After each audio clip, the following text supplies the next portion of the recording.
Hi, I'm Carol Krukoff. I'm a yoga therapist and author of several books on yoga, and I'd like to offer another pose in my kitchen yoga series. So this is a balance pose. Please be near something that you can lightly touch for support. And we're going to be doing crane balance. So we find mountain pose, feet about hip distance apart, lift and spread the toes, set them on the earth. Get grounded, feel the soles of your feet surrendering into the floor. And from that place of grounding, energize so that the very top of your head extends to the sky. Shoulders stay relaxed. So we'll be balancing on the leg that's closest to the support.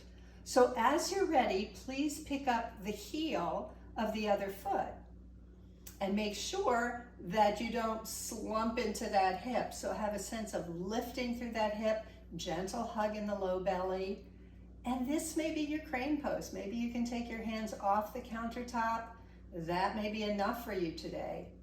If you're ready for a little bit more challenge, maybe you want to lightly touch that countertop. Maybe you can pick your foot up so that just the toes are touching. Or maybe you can pick your whole foot up off the floor. And then play with your balance here. You might even want to fly your arms out in a flying crane pose. Make sure the shoulders stay down. Keep the breath easy. You can always touch your countertop if you feel the need to.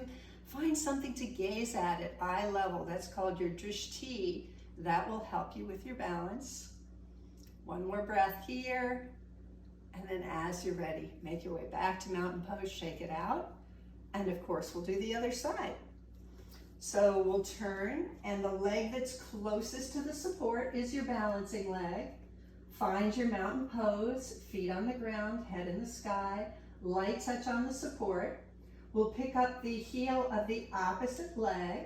Make sure that you don't drop into the hip. Keep that sense of lift, gentle hug in the low belly.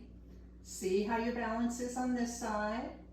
If you're ready, you might touch the surface, maybe float the whole leg up, maybe keep the toe touching down wherever on that continuum is appropriate for you, and then play with your balance. Maybe extend the arms out to the side, shoulders stay relaxed. You can always touch if you need to. It's always there. Finding your gazing spot, your drishti at eye level. Feeling the breath moving in the body, and then as you're ready, release, shake it out. I hope you enjoy your practice.